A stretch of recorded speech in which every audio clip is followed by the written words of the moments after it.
Hello, Thodupuzha പുളിമൂട്ടിൽ dress എടുക്കാൻ പോയപ്പോൾ എൻ്റെ കണ്ണിൽ പിടിച്ചൊരു മെറ്റീരിയലായിരുന്നു ഇത്. റയോൺ കോട്ടൺ ആണ്. 3 മീറ്ററാണ് ഞാൻ എടുക്കാൻ ഉദ്ദേശിച്ചത്. പക്ഷെ എടുക്കാൻ ചെന്ന് കഴിഞ്ഞപ്പോൾ അത് ലാസ്റ്റ് പീസായിരുന്നു. കുറച്ചും കൂടിയേ ബാക്കിയുള്ളൂ. 4.25 മീറ്റർ എനിക്ക് 3 മീറ്ററിൻ്റെ വിലയ്ക്ക് തന്നു. അധികം വിലയൊന്നും ഉണ്ടായിരുന്നില്ല കേട്ടോ. ഡെയിലി വെയറിന് വേണ്ടി എന്തെങ്കിലും തയ്ക്കാമെന്നോർത്തായിരുന്നു എടുത്തത്. ഇതിപ്പോൾ ഞാൻ ഉദ്ദേശിച്ചതിലും കൂടുതൽ മെറ്റീരിയൽ ഉള്ളതുകൊണ്ട് നമുക്ക് വേറൊരു ടോപ്പ് കൂടെ ഇത് വെച്ച് തയ്ക്കാം. നല്ല വീതിയുള്ള മെറ്റീരിയലും കൂടെയാണ്. 3/4 ലെങ്ത്തിൽ അധികം ഫ്ലെയർ ഇല്ലാതെ ഒരു ഫ്രോക്ക് തയ്ക്കാമെന്ന് വിചാരിച്ചു. ഈയിടെയായിട്ട് വീനക്ക് എനിക്കൊരു ഹരവാണ്. ഏത് ഡ്രസ്സ് തയ്ച്ചാലും വീനക്ക് ആണ് എനിക്കിഷ്ടം.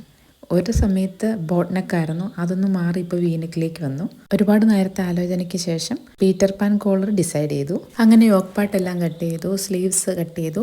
അതിനുശേഷം ബോട്ടം പാർട്ടും കൂടെ കട്ട് ചെയ്ത് മാറ്റി. എനിക്ക് ഏറ്റവും കൂടുതൽ ടൈം എടുക്കുന്നത് കട്ട് ചെയ്യാൻ വേണ്ടിയിട്ടാണ്. കാരണം ഞാൻ സ്റ്റിച്ചിങ് അങ്ങനെ പഠിച്ചിട്ടുള്ള ആളൊന്നുമല്ല. അതുകൊണ്ട് തന്നെ നന്നായിട്ട് ശ്രദ്ധിച്ചൊക്കെ കട്ട് ചെയ്തില്ലെങ്കിൽ പിന്നീട് പണി കിട്ടരുതല്ലോ എന്നോർത്ത് നന്നായി ആലോചിച്ച് പേപ്പറിലൊക്കെ ഒന്ന് വരച്ച് കുറിച്ചൊക്കെ നോക്കിയതിന് ശേഷം മാത്രമേ ഞാൻ കട്ട് ചെയ്യാൻ പോകാറുള്ളൂ.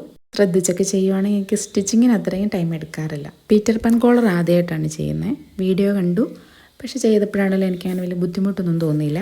കോളർ അതേ മെറ്റീരിയൽ തന്നെ ആയതുകൊണ്ട് എടുത്തറിഞ്ഞില്ലെങ്കിലോ എന്നോർത്ത് അതിൻ്റെ സൈഡിലായിട്ട് ഞാനൊരു ലേസ്, വൈറ്റ് ലേസിൻ്റെ ഒരു ഡീറ്റെയിലിംഗ് കൂടെ കൊടുത്തു. ഈ ലേസ് ഞാൻ മീഷോയിൽ നിന്നാണ് വാങ്ങിച്ചത്. വളരെ റേറ്റ് കുറവാണ്. 30 മീറ്റർ ആയിരുന്നു വരുന്നത്. 100 സംതിങ് രൂപയൊന്നും ഉണ്ടായിരുന്നുള്ളൂ വാങ്ങിച്ചപ്പോൾ. ഡെയിലി യൂസിനുള്ളതായതുകൊണ്ട് തന്നെ അടിയിൽ ഇനി വേറെ എന്തെങ്കിലും ഇട്ട് ബുദ്ധിമുട്ടുണ്ടല്ലോ എന്നോർത്ത് അധികം മാച്ചൊന്നുമില്ല. കയ്യിലുണ്ടായിരുന്ന ഒരു ലൈനിങ് ഒക്കെ വെച്ച് അങ്ങ് അഡ്ജസ്റ്റ് ചെയ്തു. യോക്ക് പാർട്ട് കൊടുത്തിരിക്കുന്നത് കോട്ടൺ ആണ്. ബോട്ടം പാർട്ടിലേക്ക് വരുമ്പോൾ അത് ഷിഫോൺ ആണ്. ബാക്ക് സൈഡിൽ ഒരു ഇൻവിസിബിൾ സിപ്പും കൊടുത്തിട്ടുണ്ട്. കയ്യിൽ ഒരു പടി വെച്ചിട്ട് ഒരു വീക്കട്ടും അതിലൊരു ലേസും കൊടുത്തു. അങ്ങനെ റിസൾട്ട് ഒന്ന് കണ്ടാലോ. നല്ല ബ്രൈറ്റ് റെഡായിരുന്നു എടുത്തത്. അത് ഫോട്ടോയിലും കൂടി ആയപ്പോൾ പിന്നെ പറയാൻ വേണ്ട. വീഡിയോ കണ്ട് ഇഷ്ടപ്പെട്ട് കഴിഞ്ഞാൽ ലൈക്ക് ചെയ്യുന്ന കമൻറ്റ് ചെയ്യണേ. സബ്സ്ക്രൈബ് ചെയ്യാത്തവരാണെങ്കിൽ ഒന്ന് സബ്സ്ക്രൈബ് ചെയ്തും കൂടി സപ്പോർട്ട് ചെയ്യണേ. അടുത്ത വീഡിയോയിൽ കാണാം. ബൈ.